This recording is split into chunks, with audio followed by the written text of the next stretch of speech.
on how people as social groups behave and make decisions. An essential aspect of this mode of study is to have findings from field research to support one's conclusions. Now, among many different Buddhist studies, sociological studies are also very important, and also sociological studies are done by many scholars today. Now, in the Buddhist studies, some time ago, what is more popular was textual studies and also doctrinal studies. But today, more and more people are doing sociological studies. In particularly, today the research education research system in United States is also is becoming more popular. The Western European method was to look at more to the text, but this is a very misleading way to say that, but the American method would be to go for more to the sociological studies in Buddhism. Now, when we look at traditional Buddhist countries like Sri Lanka, Myanmar, and Thailand, and in all these countries, we can see that scholars have done many sociological studies. Now, after sociology, we will also talk about anthropological studies, but sociological and anthropological studies are quite similar. Anthropology emphasizes on human beings, so the human beings and particularly psychological aspect, but again the behavior of the human beings, anthropology. And sociology means again the social behavior, not individual per se, but the social behavior of the people, right? And then now this is very important in Buddhism, because sometimes in order to understand what is really going on, what is really happening in the Buddhist world, Buddhist societies today, we can't do that by reading books alone. We have to do really a sociological study in order to understand what is happening in the Buddhist world, Buddhist society today, right? But by studying books, we can study, what is in the books, right? In other words, we can say that when we study, so sometimes we can say precept, and then we can say practice, or we can say theory, and also we can say application. So precept and practice. Precept is what is the rule, but then practice is how you do that. Now when you go to practice, we are talking about the human behavior. Same thing is theory. Theory is what is in the books, what is formulated in the ideal situation. But application is how you apply the theory, what is said in the theory. Now, these are two different things. When we do doctrinal studies, we basically look at precept, or we basically look at theory. I talked to you about theoretical, like doctrinal studies, conceptual studies. Now, doctrinal studies, conceptual studies, we study these aspects. When we make a doctrinal study of Buddhism, we look at the theory. For example, you can make a doctrinal study of karma theory in Buddhism, karma. What are the books say about it? What are the discourses say about it? What does Abhidhamma say about it? So all these things come under theory. However, if you want to know what people believe about karma, then books are not enough. Books can be helpful, but books are not enough. What people believe. What do people think karma to be? Now, how do you find that? In order to find that, you have to go to the society. You have to observe the behavior of the people. You have to talk to people. Then you will find that sometimes, book says one thing, people believe something totally different. So there can be a gap between theory and application, precept and practice. Precept says one thing, but if you go to society, you will find something else. Now, if you do not understand this distinction very clearly, there are going to be a lot of problems. Sometimes I have seen people who study from Buddhism from sociological point of view, they make certain statements. And then some other Buddhist scholars or the Buddhist who do not know the sociological method, they think that how can he say that? Buddhism says very clearly this is not this. But the difference is actually two methods. One thing, you look at Buddhism from the books and then you have one idea. The other thing is you look at Buddhism from people, from society, what people do. Let me give you an example. Like we know that 5 precepts: not to kill, right? Not to steal, not to sexual misconduct, and 5 precepts. Now we know that in order for someone to be a Buddhist, he or she has to observe 5 precepts, right? Then according to the text, we can say that a Buddhist is a person who observes 5 precepts, who follow 5 precepts. Correct? According to the book, we can say that Buddhist is a person who follows 5 precepts. Now, in Burma, we have 94% of Buddhists. So according to that book definition, can we say that 94% of people in Burma observe 5 precepts? Is it correct or not? Now it is correct according to book, because 94% people are Buddhist. So if you are a Buddhist, you must observe 5 precepts. So that is one thing according to the book. But according to the society, if you go to the society, how do you find whether people actually observe 5 precepts? Now that's a different method. Maybe after sociological study, somebody can say that, okay, although 94% people are Buddhist in this country, only 30% people are the people who don't drink alcohol or something. That kind of thing. Any Buddhist society, you can say that. Now, about Sri Lanka, we know that they say that Sri Lanka is one of the biggest countries that drink so much. But in Sri Lanka, 70% people are Buddhist. So do you want to say that all these 70% people don't drink, only those 30% people drink?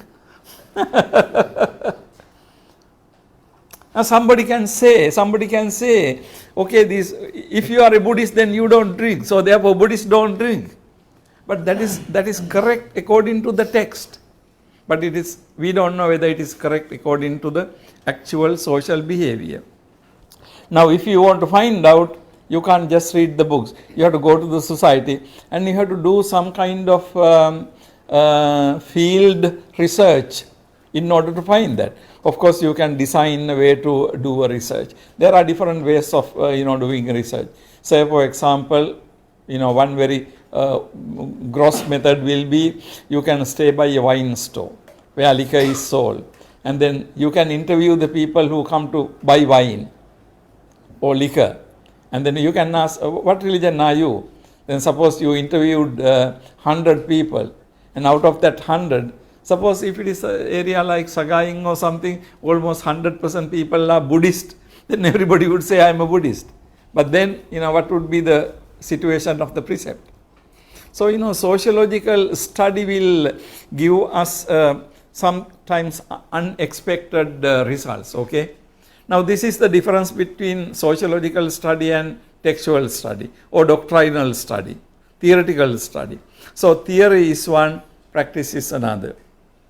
Theory is one, application is another. There can be always a gap between these two things. I remember I referred to you Professor Richard Gombrich. Actually, his PhD dissertation, he did it in Sri Lanka. He did the field research in a village in Kandy area in Sri Lanka. His book has been published. The title of the book is Precept and Practice. Now, there he talks about how the precept of Buddhism, how the Buddhist philosophy or Buddhist doctrine, and the practice. Practice is, how people understand and how people, so if you want to know about it more, read that book. That's a very interesting research book, Precept and Practice by Richard Gombrich. It talks about how Theravada Buddhism has been understood by a particular village in Sri Lanka. Now, in that particular village, people understand in that way. Of course, you can generalize from that. Generally, people understand it that way. So sociological studies, in other words, give us a picture of what actually happening in the society. So on the one hand we can do theoretical study, on the other hand we can do study of practice. So again, we don't want to think that one thing more important than the other. No, actually both are very important.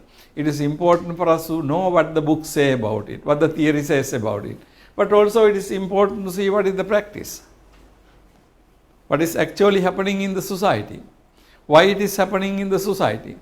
Now, for example, if you think that too many people are drinking, you have to understand it. Then you can do something if you want to stop that or reduce that. But if you simply think that, okay, 94% are Buddhists, so therefore 94% people don't drink, there is no problem of drinking among the Buddhists, then of course you are just evading or bypassing the question. There can be a problem if you really look at it. Now, very often I know that when I speak to some young scholars, they like to do sociological studies. One was talking to me, in the past Burma was like this, everything was so good, now the country is going down and so on and so forth. How do you know that country is going down? How do you know that people are bad? How do you know that people were good those days and people are bad now? Now, these kind of statements are not academic, not research. They are just like very ordinary statements. But if you want to say that, if you want to compare, okay, like 50 years ago, people were much better than the people now, you must have a method to judge the people 50 years ago and people today. Maybe you can look at the newspapers 50 years ago and many other things, and you can talk to now very old people who were young in the 50 years ago, and there are many methods you can see actually what was the people 50 years ago. And then if you want to know the people today, again you can get the statistics from different sources, and how much crime is happening in the country, police reports and a lot of things, and then you can compare. Now there you have what is called scientific basis to say, okay, 50 years ago it was like this, today it is like this.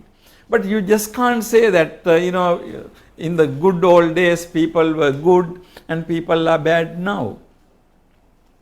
We like to say that. Very often people say that. When we were young, it was not like this, country was much better. Elderly people will say. But those very young people today, another 50 years, they will say the same thing.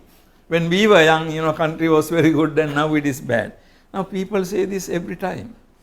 So that's not an academic or scientific thing. If you want to find it scientifically, there are methods. Now that is what is called sociological method.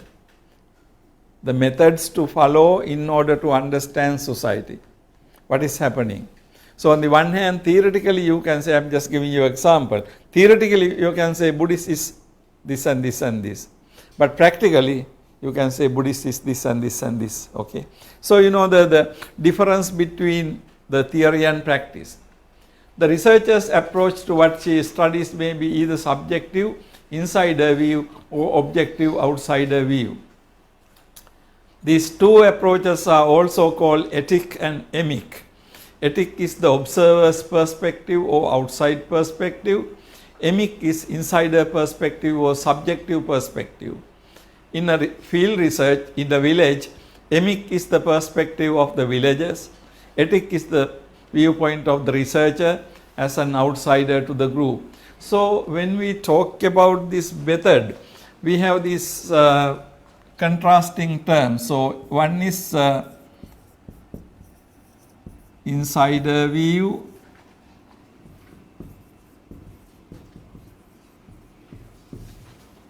outsider view. So and we have ethic, and then we have emic. Sometime in sociological literature you find these things. And then this is subjective, and then this is objective. insider, outsider, emic, etic, subjective, objective. Now subject means the person who is looking at it. Object means the object or the person or the society that's being looked at by that particular person. So that is object. Now, this particular perspective is very important. You look from inside, you look from outside. Okay. Now, inside means when you look from inside, your insider view can be always partial or biased, right?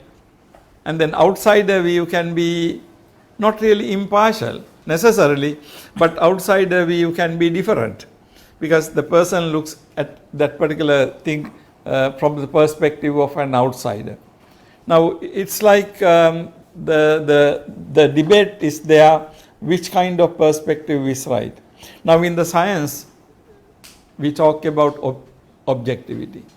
In science, it is a very important term, objectivity. Objectivity means the researcher is completely outside from the research. Okay. Now, basically in science, this is much easier than in social sciences. Science, suppose you are studying a particular plant, you don't fall in love with the plant, right? I mean, you can be outsider. You can objectively see the plant. But suppose you are studying a village, people in the village, then what happens? It can happen that after some time you fall in love with these people. You start liking these people. You start becoming sad when something bad happens to these people.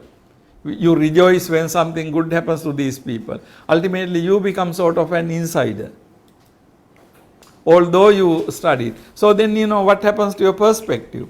You are supposed to be objectively looking at it. Outsider.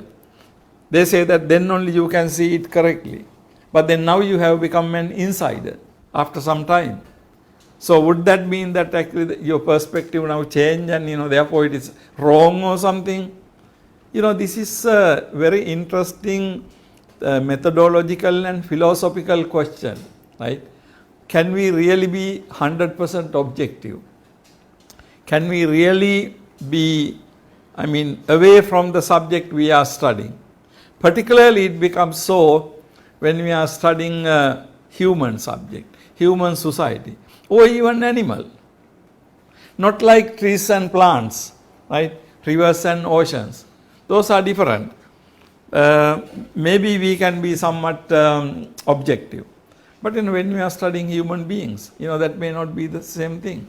Suppose, somebody want to study this university, but he or she want to give maybe he doesn't like this kind of setup. So he comes and, does a study about this institute. But then suppose after some time he start liking it, then what happens?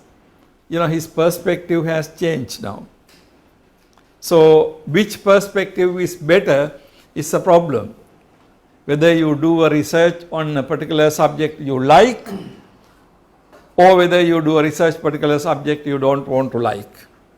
But then can you really make yourself aloof or away from the subject totally? Now, it is a very difficult thing. So in sociological studies, we have this, the methodological issue. We will talk a little bit more about it. Following the sociological method, we may study, for example, how Buddhist precepts are being practiced in particular society, small or large. How people make use of Buddhist teachings, attitudes, views, etc.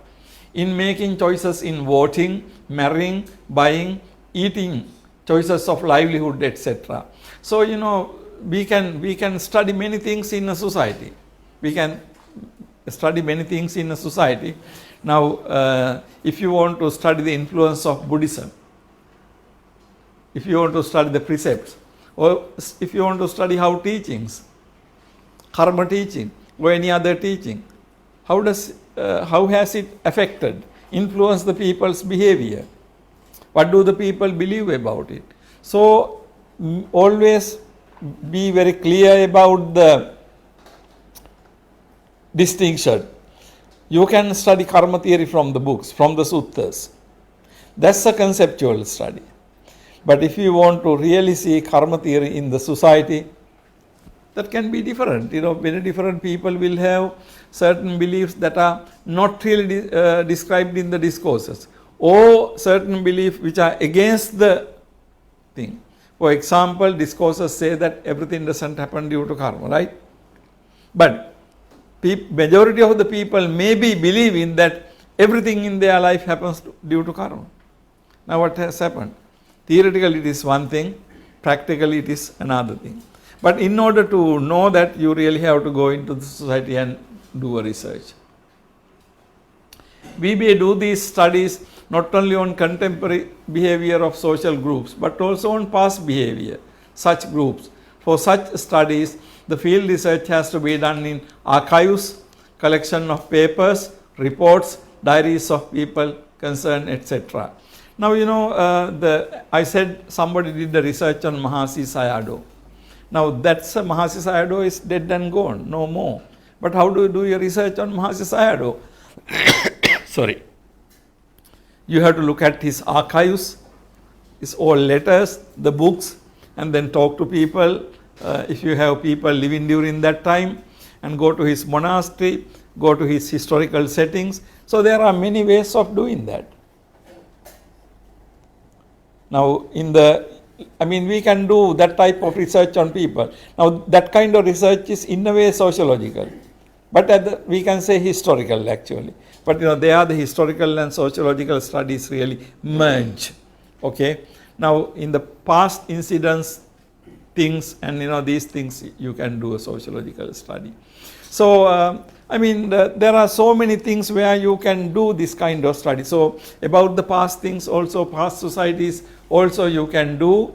So, those things can be, field research has to be done in, somewhat differently. And sociological studies more importance of is-ought, fact-value distinction, objectivity of knowledge. Can one be totally objective? Can we transcend ourselves? Can we really withhold our interest and approach what we study without and prejudice? Science, namely natural science, is considered to be objective. Is it really objective? Okay, now this is another very important theoretical problem, namely fact-value distinction. Now, there is a general belief that in the world there are facts and values separately. Facts are like how many chairs in this room, how many tables in this room, how many people in this room. We can give a definite number. Now, those things we can say facts, right? Those things we can say facts. How many tables? We can say 27. How many people? How many chairs? We can say exactly number. But then values are something to be good and bad, right and wrong, things like that. How many handsome people are in this room? Then who are the handsome people? It is not very easy to decide, because handsome is a more subjective thing. How many cute looking ladies in this room? It's again, a difficult thing to say, because beauty, it's a very subjective thing. Whether a man is handsome can be a subjective thing. Now, those are things called values. So, we make a distinction between facts and values. Okay? Facts are very easily known, calculable, quantifiable, and then values are not. However, although superficially looking, facts and values are separate, and in certain areas we can very easily separate them, but actually in many things facts and values are inseparable. Values mean we attribute certain things to certain people or objects. Facts are generally available. That is the general belief. But on the other hand, in a sociological study, facts and values kind of intermingle.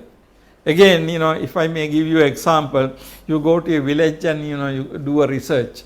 Now, if you don't like that village, that people, what you consider to be important can be very different from if you like that village and that people. So, what are the facts is something very interesting. Now, in a sociological research, usually you want to know about many things about the village. And what you do is either you go or you send a research team to get the information. But who decides what kind of information you should get? You decide. How do you decide? According to your need. So you only collect what you need. Now, you only collect what you need, then only that becomes fact. You don't collect information about other things. So those are not facts to you. So you see, in a research, fact and value are becoming more blurred, more mixed, more confused. It's not like how many tables and how many chairs. That's a very simple question. You can answer that question very simply. But when you go beyond that, it's very difficult to distinguish facts from values and values from facts. Now, I'm not going to talk about this too much because it takes time. We don't need to go into that much detail. But this thing is very important. Today, scholars don't believe that we can maintain really a sharp difference between facts and values. Now, associated with that is the idea of objectivity of knowledge. Now, objectivity of knowledge means we believe that we can gather knowledge without our involvement. That's like science, natural science. You study plants, then you are away from the plants. You observe and study plants. But however, the problem is social sciences, we are not studying plants. We are studying human beings. Now, when you study human beings, it is not easy to, as easy as, studying a plant. Human society, as I said, you may start liking it, you may start not liking it. There can be many things. I remember one, Margaret Mead. Margaret Mead, this educated American, I think, lady. I'm not sure American or English. She went to Samoan Islands to do research. That is last century, 20th century. And when she went there, she had her daughter, a very small daughter, about 2-3 years old daughter. First time when she went there, she thought that Samoan society was very unclean. And because, she went from this, so-called developed country where you spend a lot of money on cleanliness, on soap and detergent, she felt that, these people are very unclean, unhealthy. But, after being there, she lived there several years. Then what happens is, after some time, she becomes one of them. Then she doesn't see any of those people to be unclean. Because there she understands that you can be as clean as like you were there. And then nothing happens to these people either. So first she tried to, keep her daughter away from these things and, getting dirty. But then finally she gave up. So, her daughter also getting dirty and, mixing with others. But nothing happens to her. Everything is okay, So you can see that your subjectivity and objectivity, there is a clash. First you start not liking it, then what is the fact there? Ultimately, are they unclean? Are they clean? What is the fact? Now, answer that question is not easy as answering how many tables and chairs in the room. Okay? So the fact becomes, what is the fact really? Is it the fact that they are clean, or is it the fact that they are unclean? Now, that is not very easy to answer. So, although knowledge is objective, actually we can't be objective all the time. Now, about science, we say science is objective. But again, about science also we can ask the same question. Is science objective? Science means knowledge. Do you think that we get knowledge only for the sake of knowledge? No. We spend money, countries spend money in order to get knowledge they want. For example, United States will spend so much money on developing fastest bomber. You have to spend so much money to get that knowledge. But why do you get that knowledge? You are interested in that. You want to attack a country fastest, right? So your knowledge is based on that. It is not like you are spending money just to get any knowledge. No. If a company spends money to scholarship on a university, they always spend money if it is useful to that company. I remember one very interesting story told by actually, this now he is very old, Louis Lancaster, is the one leading Buddhist scholars in United States. He said as a young graduate student, he got this scholarship to study Vietnamese language in the university. So, he also applied and he got this grant to study Vietnamese language. And so, as a graduate student, he was depending on that money. But after 1 year or so, suddenly the money stopped. The reason? Actually, United States had spent money on Vietnamese language because by that time, United States was fighting in the Vietnam. So they thought that they will win the war. If they win the war, they wanted American young people to go and do the administration in Vietnam. In order to do administration in Vietnam, you have to know the Vietnamese language.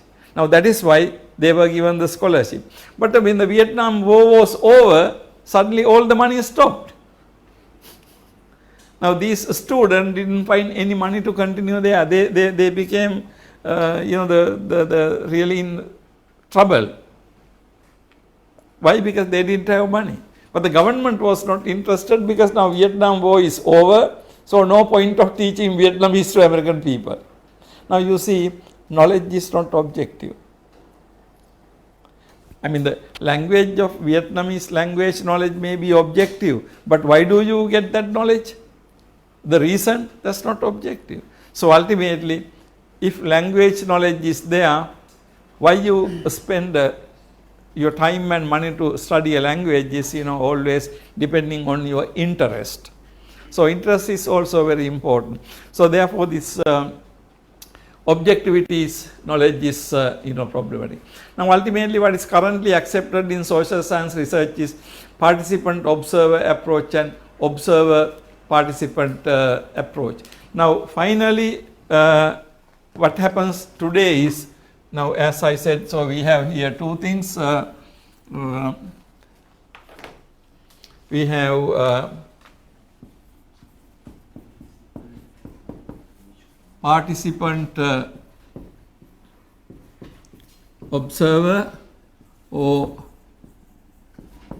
observer participant. Okay. Now when you say participant observer, basically you are participant but mainly you are observer. Here you are observer but mainly you are participant. So ultimately what we say is, in the social sciences they say that you can't be 100% participant, 100% observer. If you become a participant 100%, then you don't know what is going on. But if you become an observer 100%, then again you don't understand what it is. It is like this. Suppose you are taking part in, say, dana. Now, one thing you can do is you can just be outside and look at what people are doing. By that, you get some idea about it. But on the other hand, if you really become part of it, you also wash dishes and go around there and do things, then you get different type of understanding. But then the researcher has to be either participant observer or observer participant.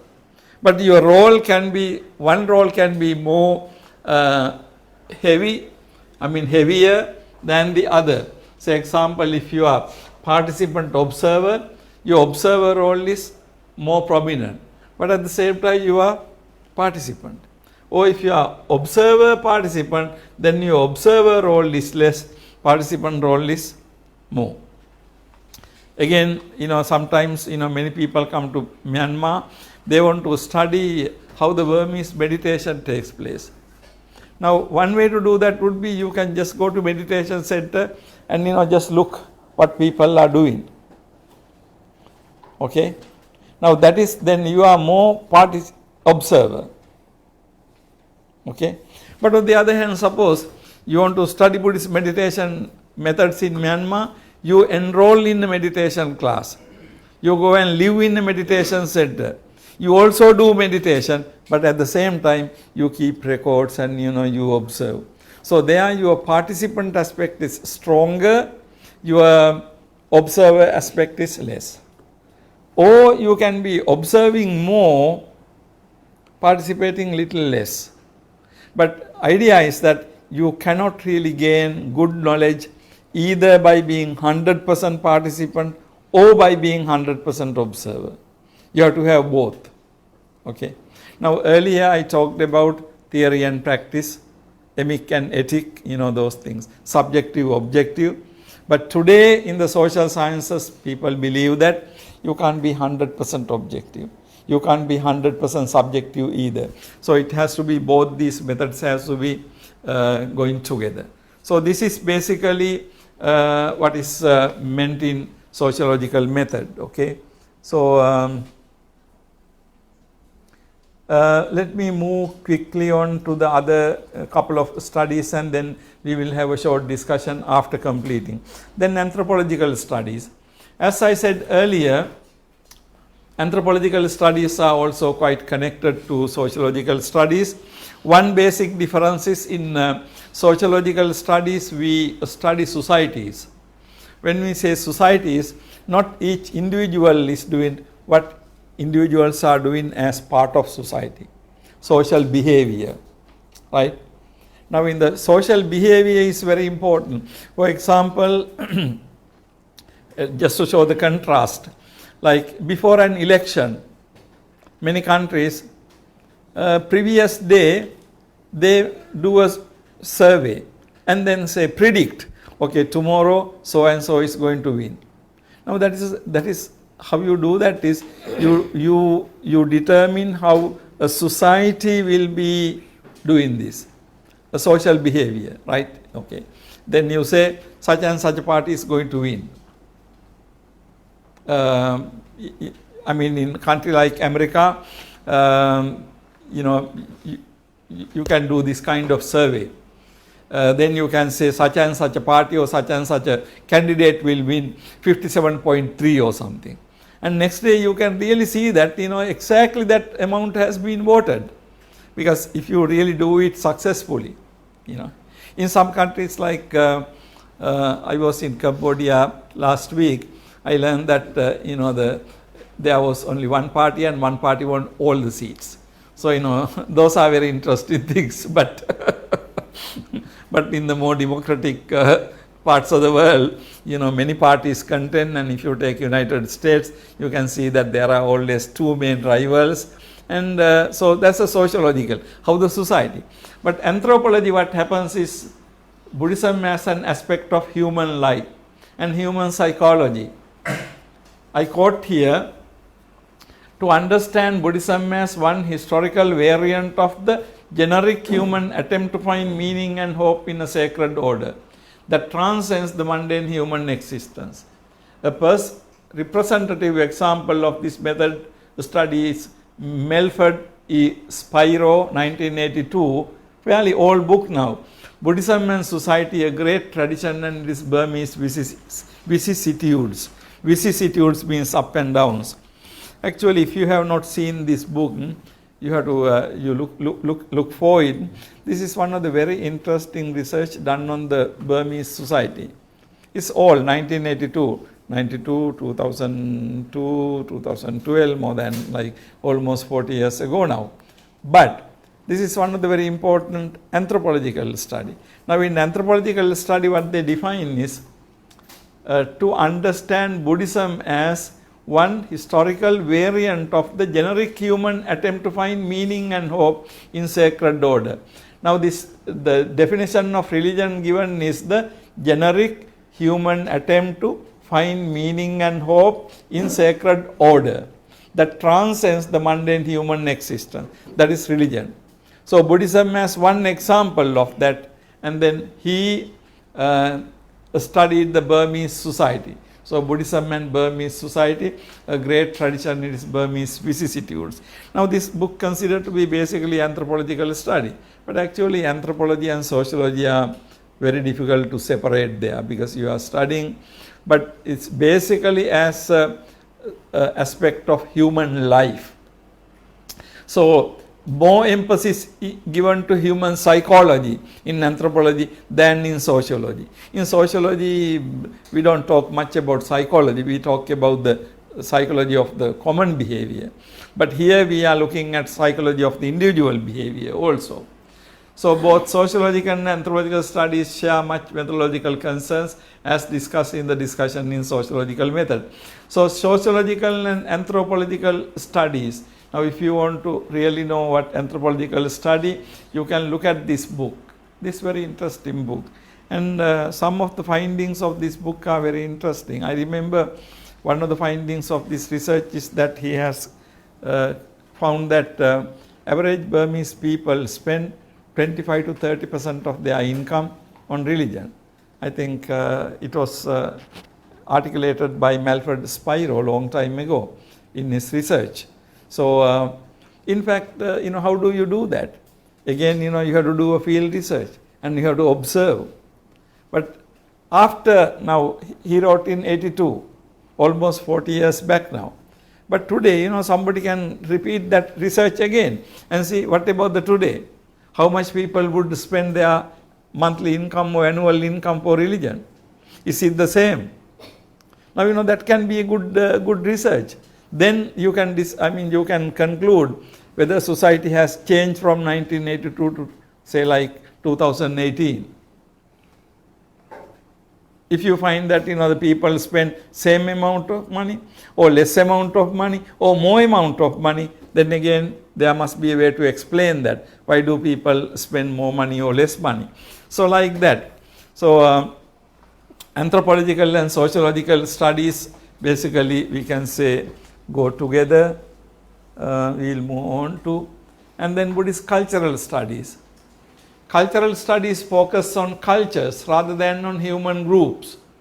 Although ultimately cultural studies are dealing with customs, habits, rites, rituals, etc. of human beings, in cultural studies the focus is on various cultures that have evolved based on religions. Accordingly, in Buddhist studies, one may study Buddhist cultures in different Buddhist countries or different Buddhist groups, focusing on their ways of life, arts, crafts, symbols, etc. Now, what is the Buddhist cultural studies? What is the difference from historical studies? Actually, when you say Buddhist culture, we say Buddhist philosophy, Buddhist doctrine, Buddhist culture. Now, for example, if you say Theravada Buddhist philosophy, Theravada Buddhist philosophy is the same in Sri Lanka, Myanmar, Thailand, Laos, Cambodia. Theravada Buddhist philosophy. However, Theravada Buddhist culture is different from Burma to Sri Lanka to Thailand to Laos to Cambodia. Or Theravada Buddhist culture is different in the United States. Even among the Burmese people who go from Burma and live in United States, if you look at how they follow rites and rituals, they can be different from what the ordinary Burmese people follow. So the Buddhist culture can be different from country to country, society to society. Even within one society, you can study Buddhist culture of young people, Buddhist culture of old people. How Buddhist culture is activated in among women, how it is among men. Like that. Different social groups, you can have different cultures.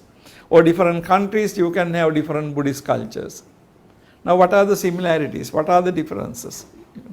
You cannot study Buddhist philosophy like that. You don't have a different Burmese Buddhist philosophy or Sri Lankan Buddhist philosophy, because it is the same Theravada Buddhism. Of course, different countries can have different interpretations. That's a different thing. But basically, philosophy is same.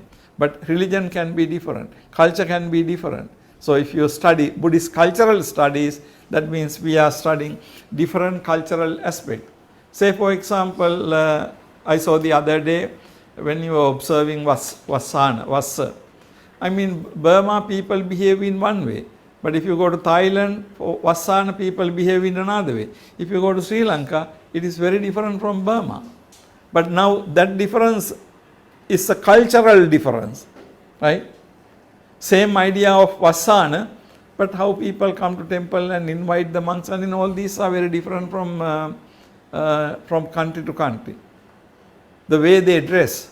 In Sri Lanka, people wear white to go to Buddhist monastery. But in Burma, people wear differently. So, these are cultural differences. Now, studying these things. Methodologically, sociological, anthropological, cultural studies share research methods. Methodologically, actually, we are talking about pretty much similar thing.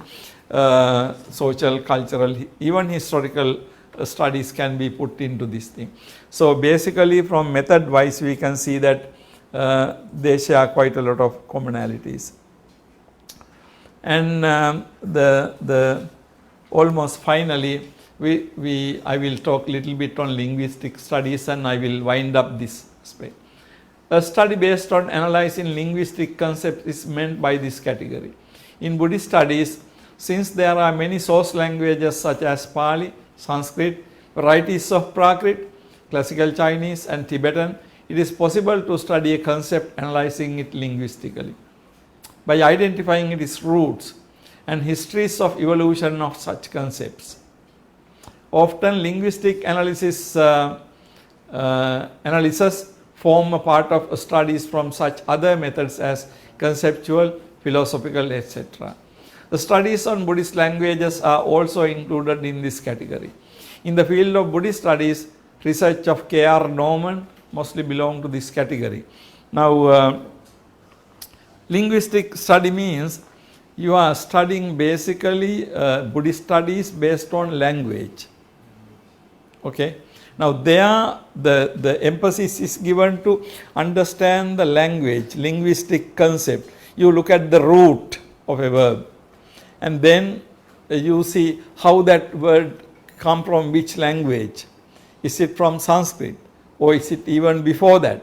So, that type of study is what is called linguistic study about the concept. Okay. You are not really, now when you do a linguistic study, say Bojjhanga, you are not really listing what are the Bojjhangas are, but you are studying the word Bojjhanga, grammatical structure, its root, how it has been evolved, what are the different meanings attributed to it.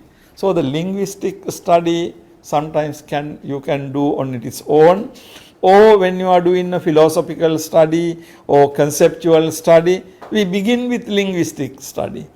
Any concept you can say. Now, say for example, you are discussing Satcha. Now, you can begin with the linguistic analysis. What does Satcha mean? What is the root? What does that root mean? Now, we can say Satya, Sanskrit, Satcha Pali. Now, when you say Satya, it is Sat. So, what does Sat means? So, like that. You can go into the root of that word and then, do a deep study of the concept. Now, that is what is called linguistic concept. Okay. Now, if you want to get some familiarity with that, you can read K.R. Norman's writings. He was one time president of Polytech Society. There are some of his works have been collected into one volume. So, there are many academic articles written by him. I mean, he is not the only one, but I would consider linguistic study can be a part of any other type of study, because even in a doctrinal philosophical study, we need to understand what that particular word means. Okay, I tried to in these discussions to show you different ways and different modes of doing Buddhist studies. I started with textual studies. Okay, how to do text, how to translate text, how to interpret text, textual studies. And then based on textual studies, using textual studies, we can do many other studies. Then philosophical, conceptual, anthropological, sociological, cultural, historical, and so on.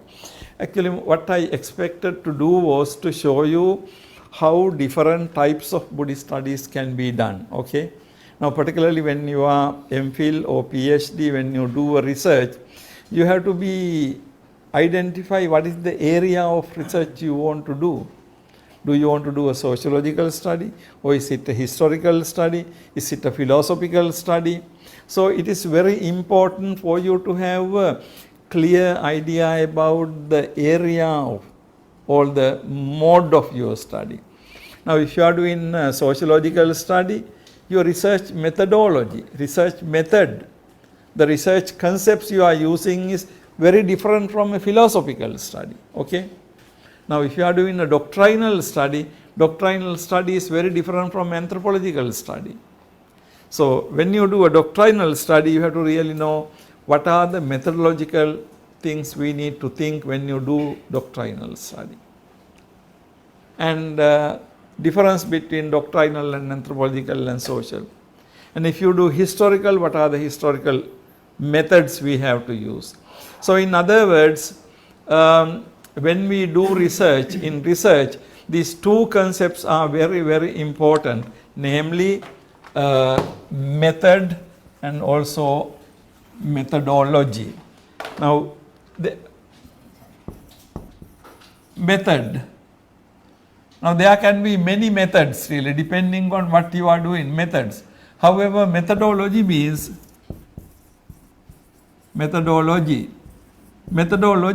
logi means logos.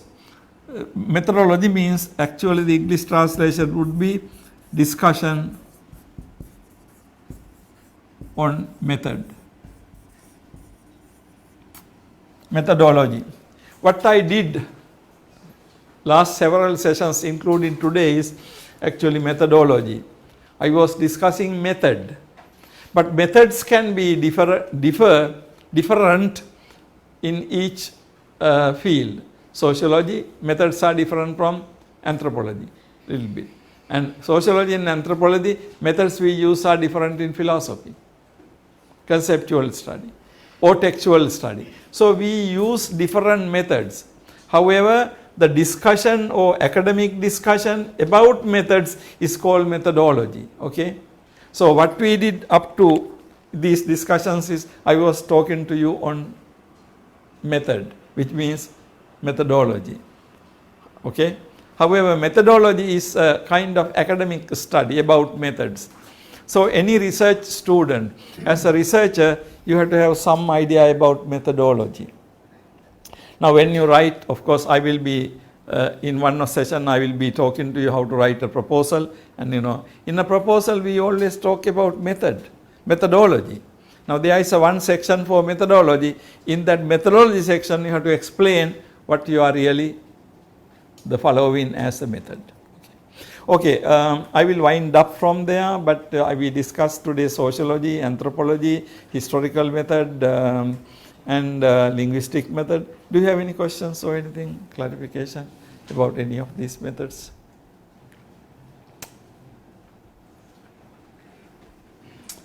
Looks like everything is very clear to you, but anyway, okay, go ahead.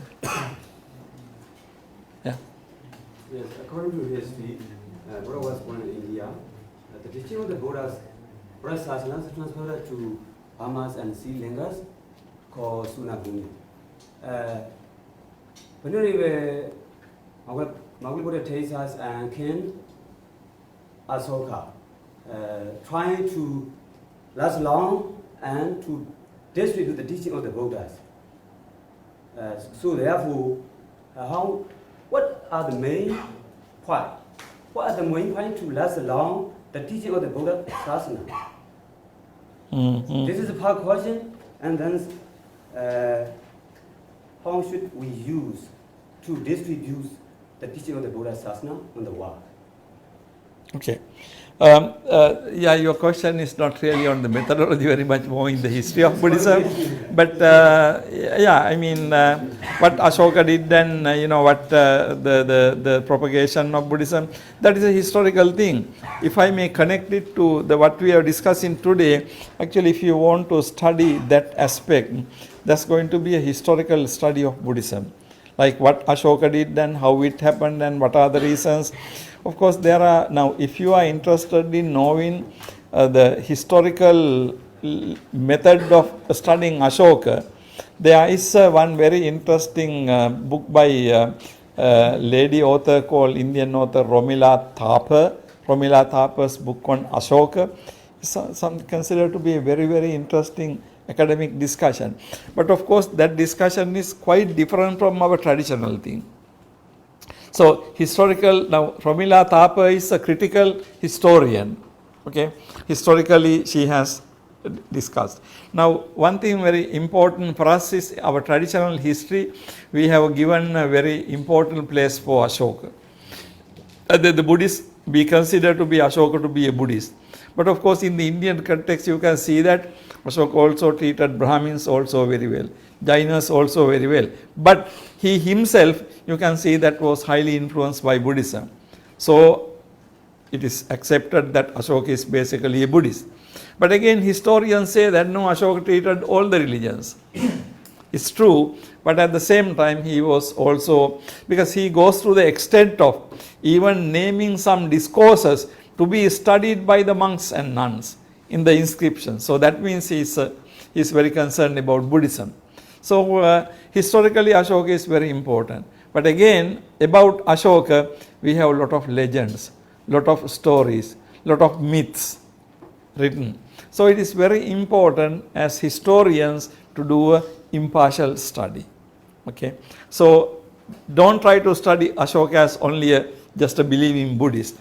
But we have to, as a researcher, you have to really try to be impartial and assess the evidence in the books, Mahavansha, Deepavansha, Asokavadana, and there are so many books on Ashoka ancient and also modern books. So, compare and contrast, and you can do a very good study on Ashoka and Ashoka's missions.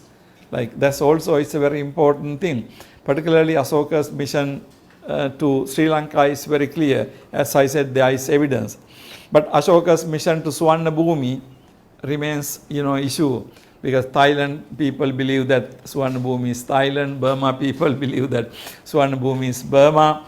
But now scholars think that Suvarnabhumi is, this whole area, not a particular country. But, different countries. Now, in Thailand, there is a Dagaba called Patamaka Chedi. Patamaka Chedi means first Chaitya.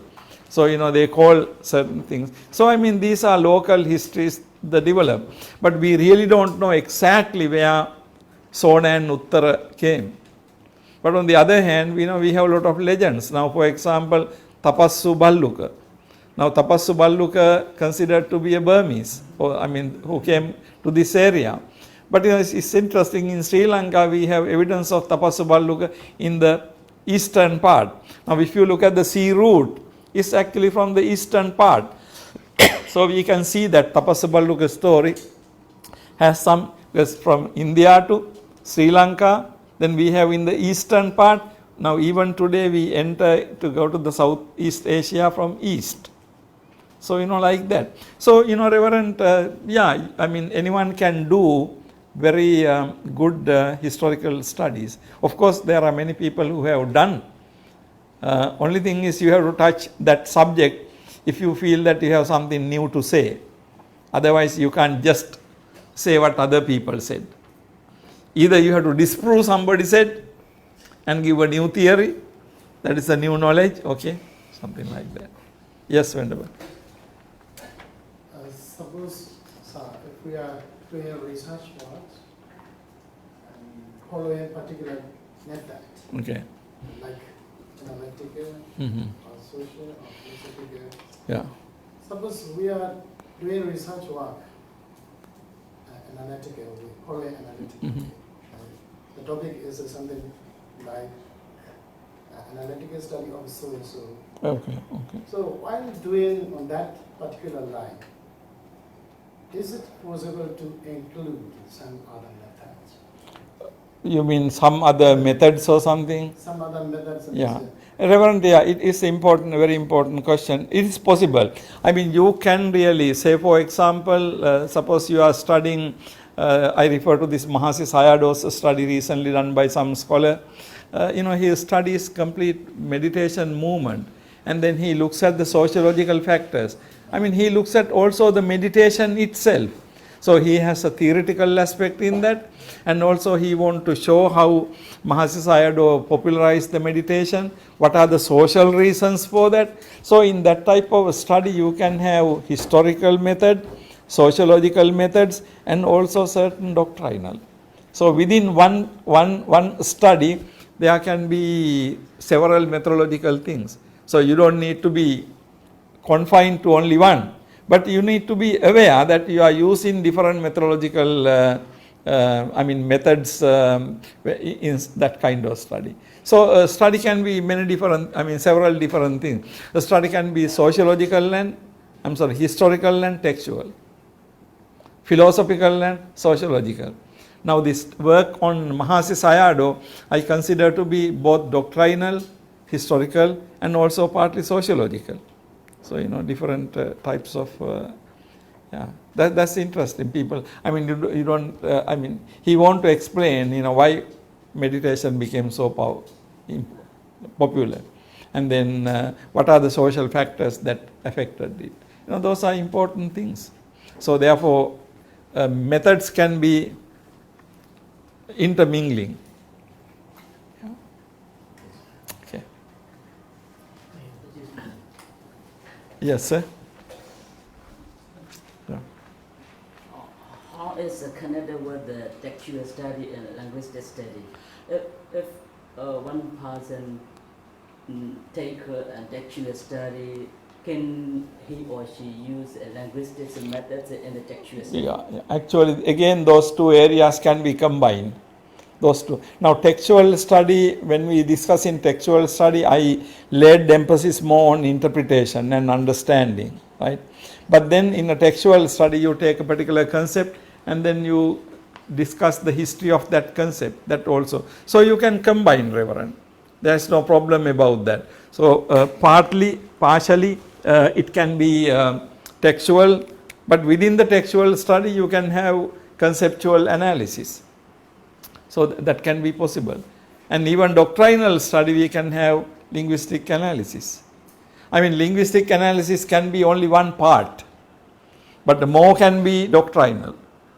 More is on the text, but you take a particular concept of the text and then you study certain concepts in that text etymologically, grammatically and historically. That also can form part. But if you can do only that aspect, that's also fine. But usually in Buddhist studies, you look at this concept, say for like Saddha. First you can do a linguistic study on Saddha. What is the root of the word? How does it come? How is it evolved? So that's maybe one chapter. But then your other chapter you are studying doctrinally.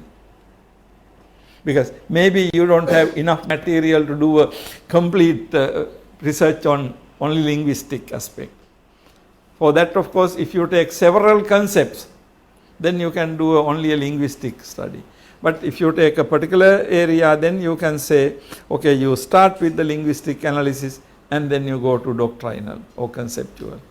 Important thing is in your research proposal, you have to say that in this study, I am going to do this way. That's the important thing, because then whoever read your research, that person can know, okay, this is what this person. So you are aware of what you are doing. So the methodological discussion is important because, you always have a good idea about the method you are following. Otherwise, as I said, your sociological study can be a very misleading sociological study. You think that ancient society was good, today's society is bad. How can you say that today's society is bad? You have to have evidence. Now, for that you have to do a social research, okay, things like that. Okay, I think our time is passing, so we will wind up for today. And then in my next discussions on methodology, I will be looking more into technical aspects like how to write a proposal, and also I will be talking how to identify argument.